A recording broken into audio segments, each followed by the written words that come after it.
Labing-tatlong taon nang nakalilipas, mahigit 100 katao pala ang nakatago sa paanan ng bulkang Pinatubo.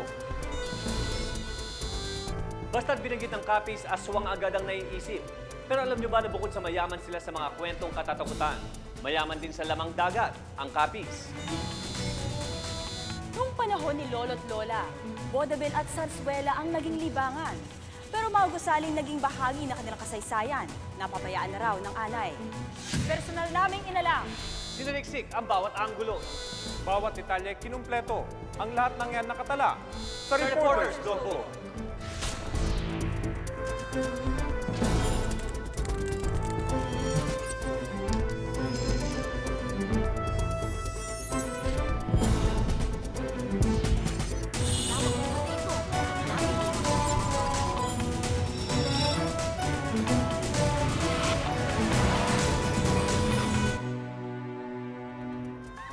Mga aswang, nagtipon-tipon sa harap ng publiko sa Capiz.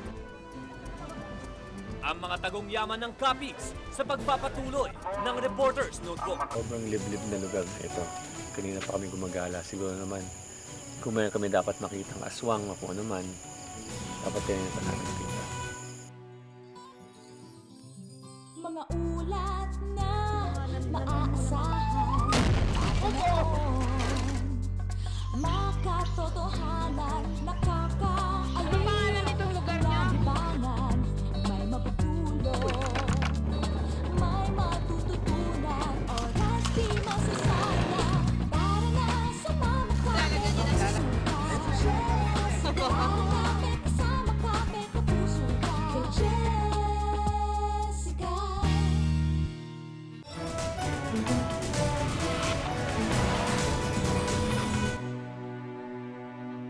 Mayaman sa kwento ng aswang ang probinsya ng Capiz. Kung kaya ang ibang kagandahan at katangian nito ay tila natatabunan ng katatakutan. Malampasan pa kaya nila ang imaheng ito.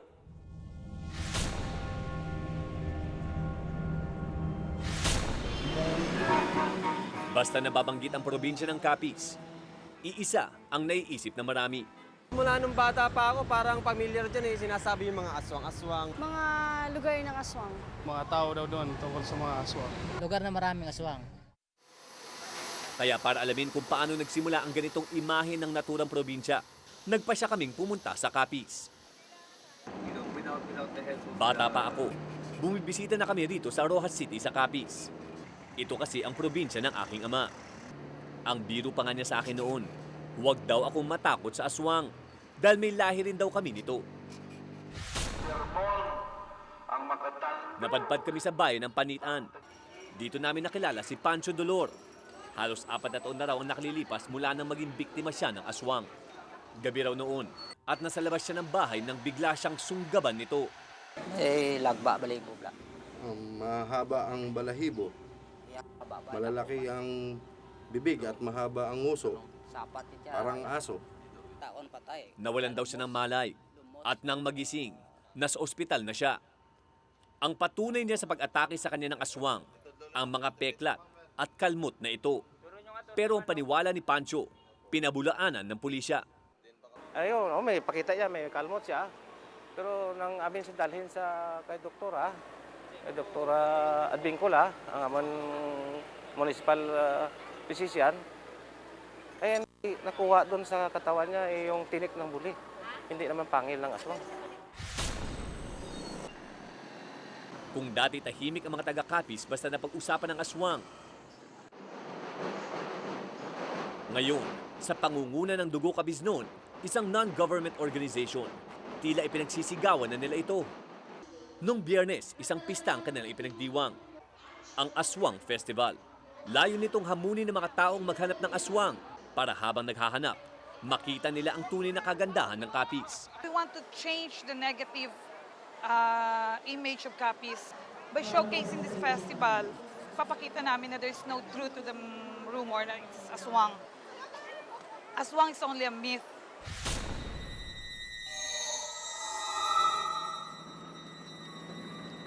Tinugunan namin ang hamon. Sinubukan nga namin maghanap ng aswang. Dahil sobrang liwanag ng buwan ngayong gabi, paglakad tayo dito sa medyo malayo-layong munisipalidad. Eksakto alas 12 na, nasa liblib tayo na lugar. Kinikilabutan ako. Bakit? Parang may gumagalaw na kanina.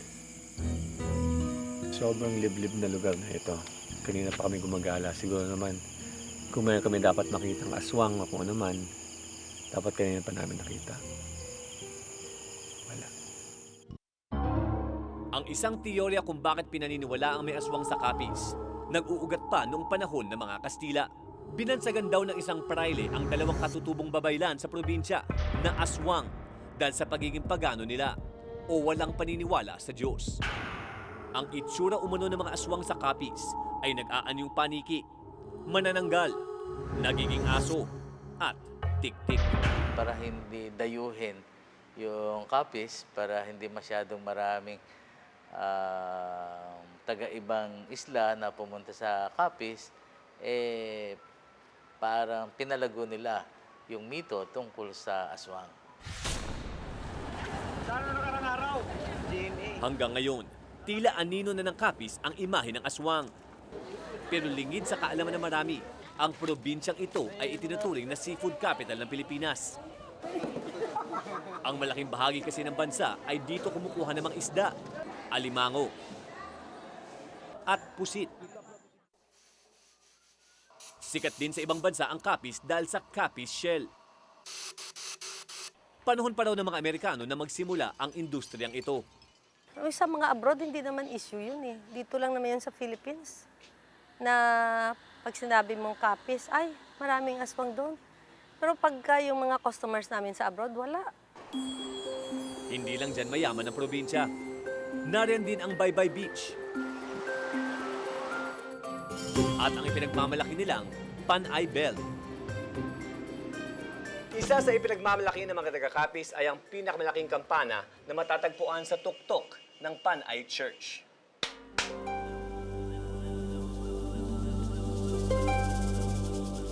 Para kay Ed Butler, isang Amerikanong misyonaryo na halos 17 years nang nakitira rito, ang Capiz ay isang paraiso. In fact, this is one of the nicest provinces in the country. In fact, we've always enjoyed our time here. Why? The people are great, just great people. Just a nice, fresh air, just a beautiful place. Sa kabila ng magagandang tanawin, ni isa ay wala kaming nakitang turista. Nakalulungkot lang na dahil sa nakakatakot na imahe ay nababaliwala ang magagandang katangian ng Capiz. Sa pinakahuling survey ng National Statistical and Coordination Board noong 2000, ang Capiz ang ika-11 probinsyang pinakamahirap sa bansa. Pero pinasinungalingan ito ng kanilang vice-gobernador. 20 poorest provinces, nandun kami, we were there. But we have graduated from that already. We do not belong to the 20 already, to the group of 20. Sa Barangay Lawaan sa bayan ng Dumarao, nakilala namin ang magsasakang si Patricio Mercado. 67 years old na siya at ni minsan daw ay wala pa siyang nakitang aswang. Pero pati serbisyo daw ng gobyerno, halos hindi rin niya makita. Dorong kulang di sa amon. Maraming kulang dito. Mga kalsada namin dito sira, mga tulay namin di pa gawa. O sa mga karsada. Mga kalsada at iba pa namin hinihingi tulad ng abono kasi kulang dito sa amin. Mahal pa. Hindi kami makabili. Kulang pa sa pang-araw-araw naming buhay. Likas na yata sa ating mga Pilipino ang pagiging masayahin at mapagbiro pagdating sa pagharap ng mga problema o issue. Oo, ako! Pero gusto kong malaman nila na walang aswang sa Capiz!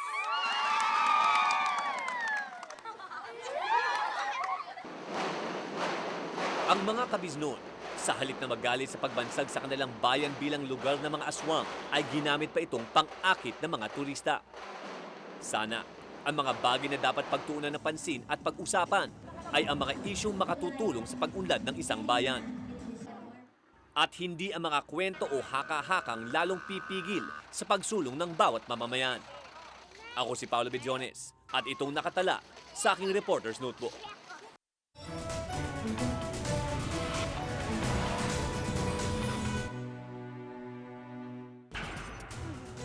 Mga katutubong namatay sa kuweba ng sumabog ang pinatubo. Tutuntunin sa reporter's notebook.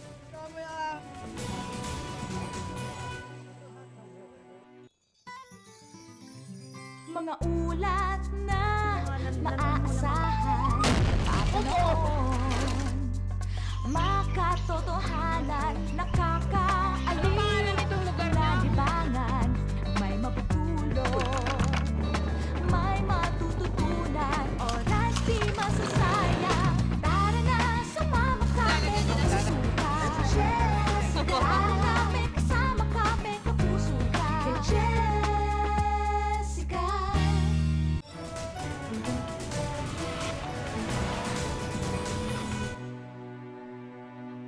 Nang sumabog ang Mount Pinatubo noong 1991, may 100 katutubong Aita raw ang nagtago sa 5 kuweba sa kabundukan ng Zambales. Ang kanilang sinilungan, siya na rin nilang naging libingan.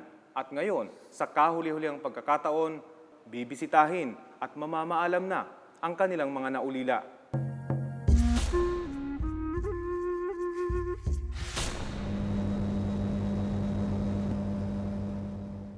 June 1991, matapos ang 600 taong pananahimik, sumabog ang Mount Pinatubo. Mahigit 500 katao ang namatay, 100,000 naman ang nawala ng tirahan. Pinakamatinding naapektuhan ng pagsabog ay mga katutubong Aita. Nakatira sila sa mismong paanan ng bulkan na itinuturing nilang isang sagradong lugar. Pero lingid sa kaalaman ng marami, may mas malaking trahedya pang naganap dito. Nagtago raw mahigit 100 Aita sa 5 kuweba noong pumutok ang bulkan. Nakaligtas man sila sa umaapoy na lava at bumubulusok na lahar, ang nakamamatay na gas mula sa bulkan ay hindi na nila natakasan. At matapos ang 13 taon, ngayon palang maililibing ng maayos ang mga namatay.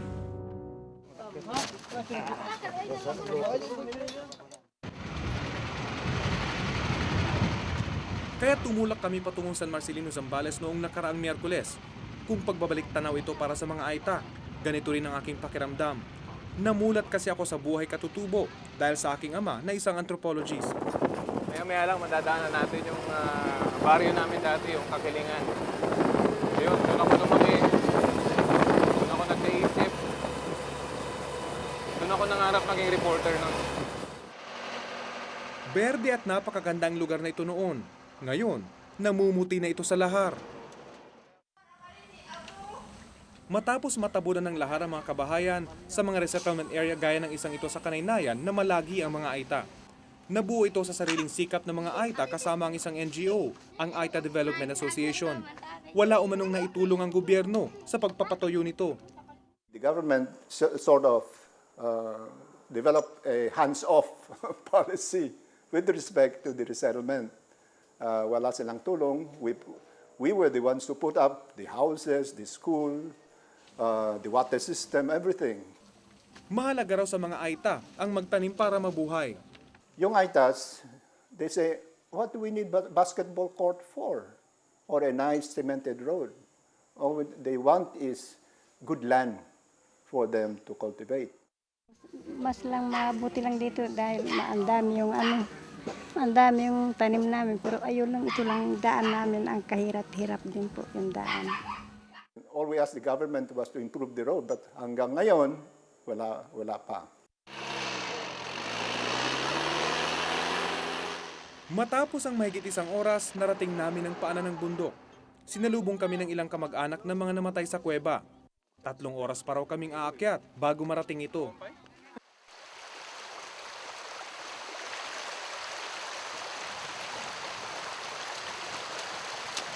Sisigawan kanina yung mga Aitas na kasama natin dahil ang init-init kanina ngayon, umuulan na. Umiiyak na raw yung mga natabunan ng pyroclastic flow.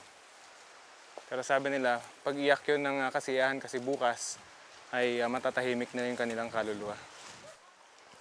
Matagal na nang huli kong makasama ang mga Aita sa bundok.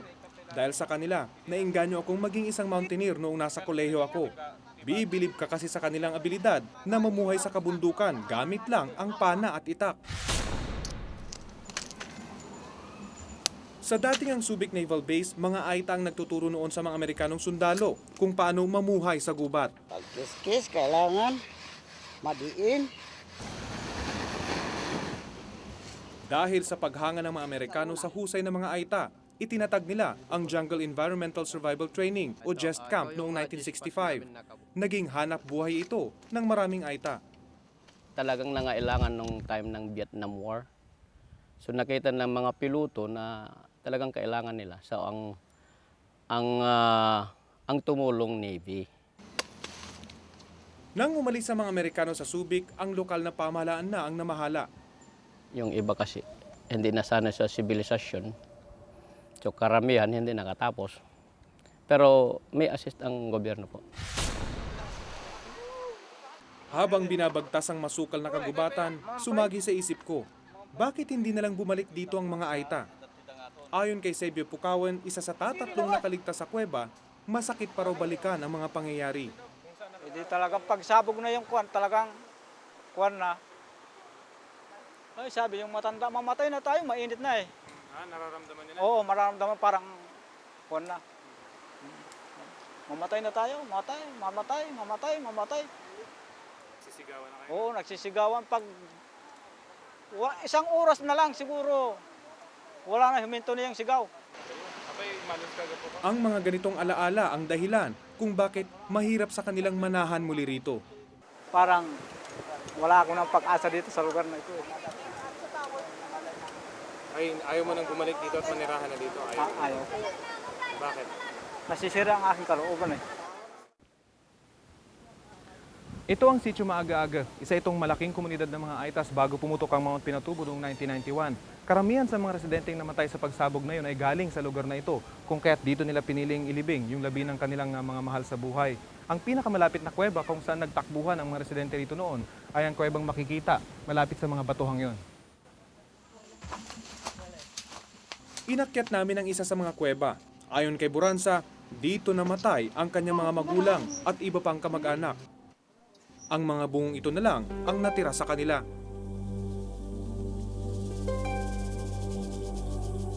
Nagkulang kami sa paghikayat pero nasa kanila din nagpasya ng hindi na kami ayaw na namin mahirap yung mamatay sa hindi sariling lugar. Hindi bali daw mamatay basta dito. Gabi na nang bumaba kami mula sa kuweba para magpahinga. Di gaya ng iba nila mga pagtitipon, walang kantahang naganap noong gabing yon. Nagluluksa kasi ang mga Aita habang hinihintay ang libing na gagawin kinaumagahan. Dito na kami nagpalipas ng gabi.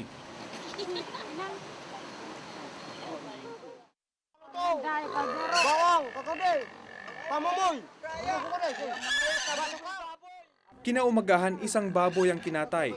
Ito ay para ialay sa kaluluwa ng mga namatay nilang kaanak.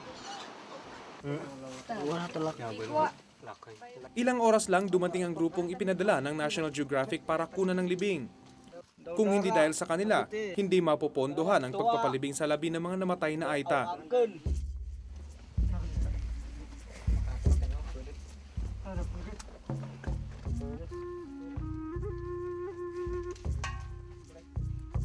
Dinasalan muna ang mga labi bago dahan-dahang ibinaba. At saka sinimulan ang ritual. Nagbaba! Numilag na balaghan nagbaba! Mapuding kaganawan sa at yan ay pamangan! Ay magpaubatan na pa makumangan ta amamani alay ba't kami pinagkabalyan yung kay anak ko tigyapan ng nakaw na ko na bingat pinarja biklat bahay mga gitrin na buto ito Sa mga Aita, makasaysayan ang araw na ito. Sinali ko ka niya ako kay mga ba't kami makalo Noon pa sana maililibing ng maayos sa mga biktima ng trahedya, pero kulang daw sa suporta ang gobyerno. Ni wala ngang kinatawan ng pamahalaan sa seremonya. I made a personal invitation. I went to the office of yung National Commission on Indigenous People. I extended the personal invitation. I met with the mayor of San Marcelino and invited, well, she appointed someone, yung kapitan, but when we dropped by to pick him up, he has other business. I met too with the mayor of Castillejos, but walang available na representative. Sa ngayon, wala pang ibinibigay na report itong, may field office kami dyan sa San Marcelino, dapat siya yung nakakasubaybay doon. Hanggang kapon, wala pa naman report. Sana maipaabot. Kulang daw sa pondo ang National Commission on Indigenous People na siyang dapat mangalaga sa mga katutubo. Ang priority pinapatupad ng NCIP ngayon, itong ancestral domain delineation. Tangan nga lang, hindi masyadong napapabilis ang trabaho dahil sa kakapusan ng pondo. Nagbabala si Dr. Tima na maaaring dumating ang araw na mawawala na ang mga Aita. An American anthropologist studying an indigenous group in the Philippines said that they are on the road to extinction. So survival, cultural survival, is, I think, the central issue when we talk about Aitas and indigenous people. Sa ngayon nga, may ilan sa kanilang namamalimos na lang sa mga lansangan. Gaya ni Nanay Maria, sa edad na 98, ito lang ang ikinabubuhay. Taliwas ito sa independyenteng kultura ng mga Aita bago pumutok ang pinatubo. Noon, anak ko, mayayaman kami, puro mababango ang kinakain namin para sa gasak. Hiling niya sa gobyerno, magkaroon muli ng sariling lupa at kabuhayan. Tulong sana, anak ko. Tulong, anak ko. Para hindi maggala ang tao. Ang mga Aita ang unang tao sa Pilipinas. Kung di pahahalagaan ang kanilang lugar sa kasaysayan, sa mga libro na lang kaya natin sila masisilayan? Ako si Rafi Tima at itong nakatala sa aking Reporter's Notebook.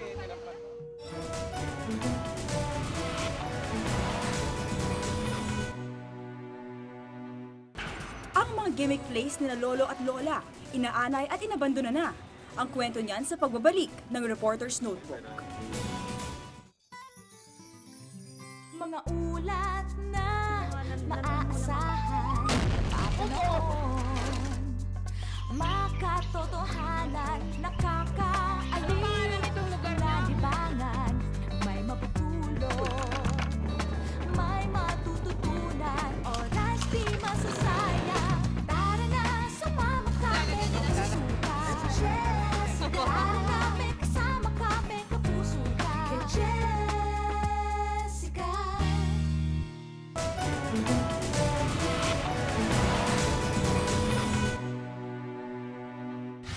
Tibag dito, tibag doon. Yan ang mga ginagawa natin sa ating mga makasaysayan na gusali. Kasama na riyan ang mga pinagtanghalan ng mga sarsuela at bodabil.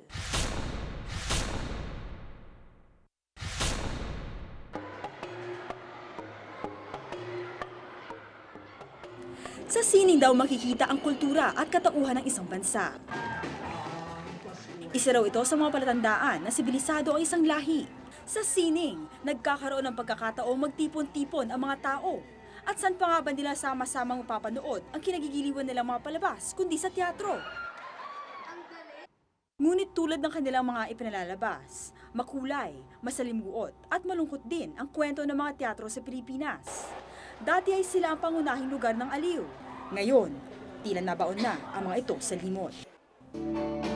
Malayo na sa dating itsura nito ang Manila Grand Opera House. Ngayon, moderno, maingay at wala na itong bakas ng nakaraan.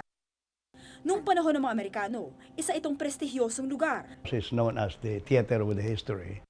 Ayun yung sinasabi kong perform namin sa club. Tandang-tanda pa raw ni Ginoong Leo La Fortesa kung gaano kakisig ang opera house noong araw. Dati siyang tanyag na dancer sa entablado.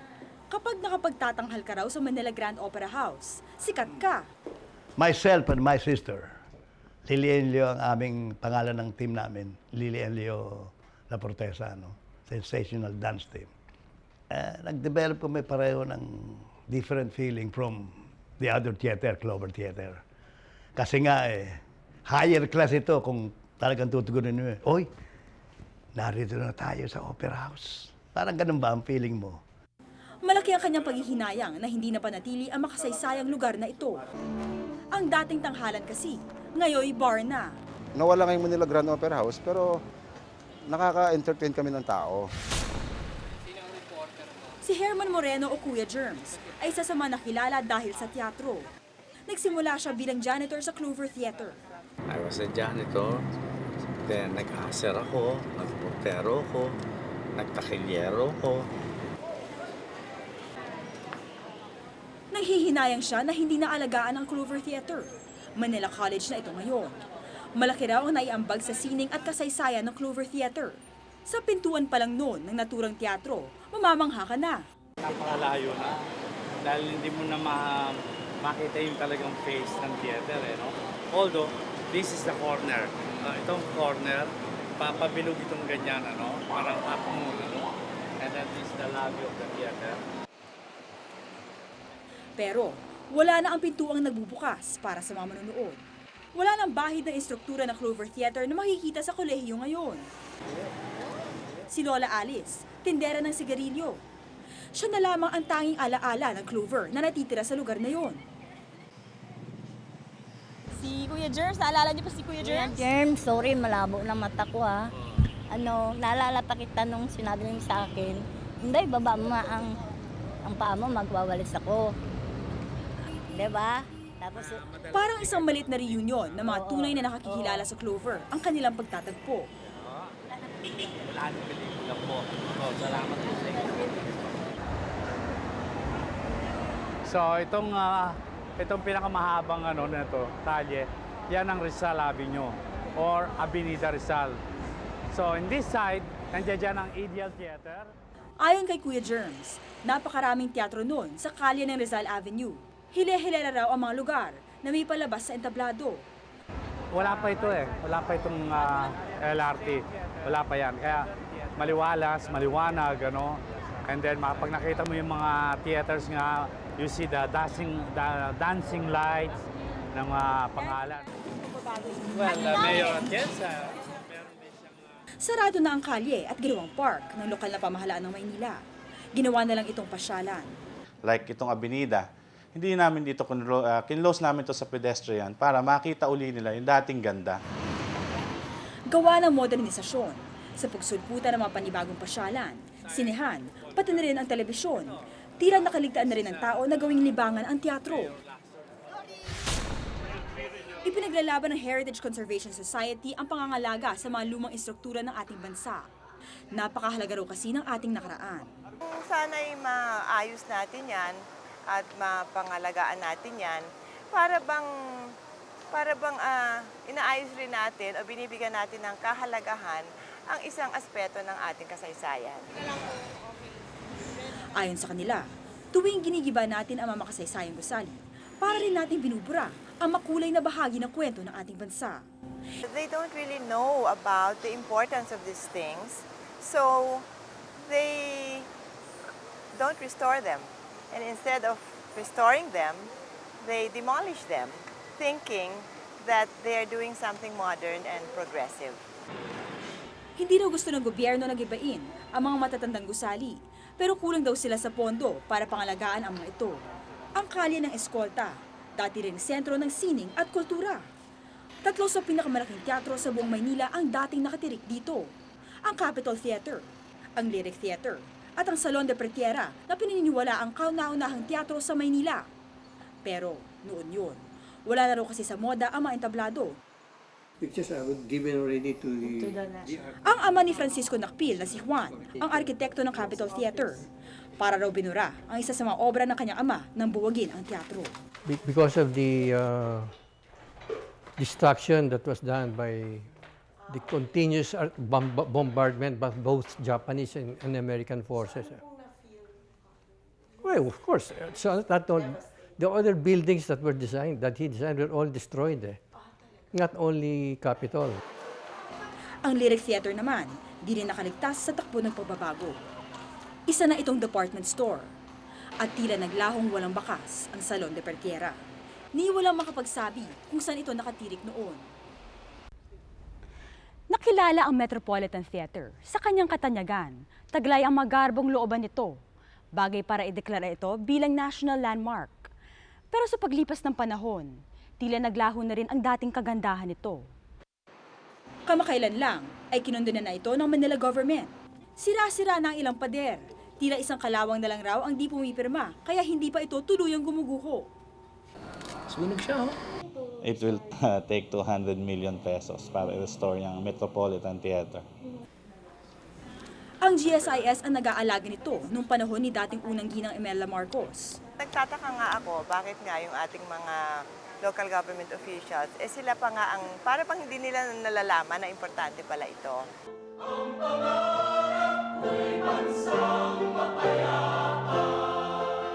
Ang Cultural Center of the Philippines, bagamat napakikinabangan pa, may problema na rin. Truth is, 35-year-old na yung building, ang dami ng sira.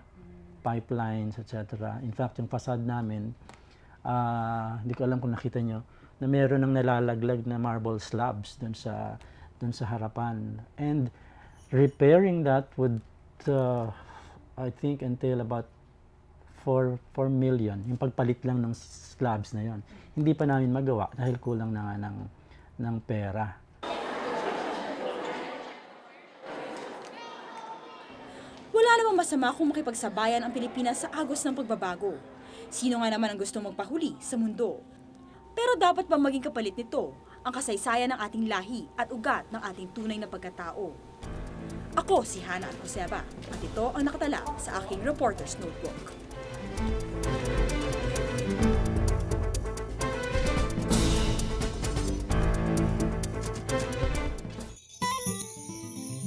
Mga ulat na maaasahan, papanahon, makatotohanan, nakakaaliw, nadibangan, may mapupulot, may matututunan, oras di masasayang. Tara na, sumama kami, kapuso ka. Tara namin, kasama kami, kapuso ka.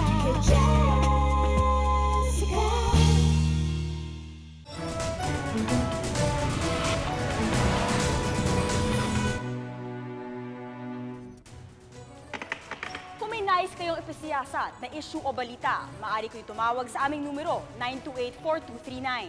Maaari rin kayo mag-email sa reportersnotebook@gmailnetwork.com. Para sa mas malalimang pagtingin sa mga issue at balita, samahan kaming muli sa susunod na Martes. Ako si Hana Alcoseba. Ako si Rafi Tima.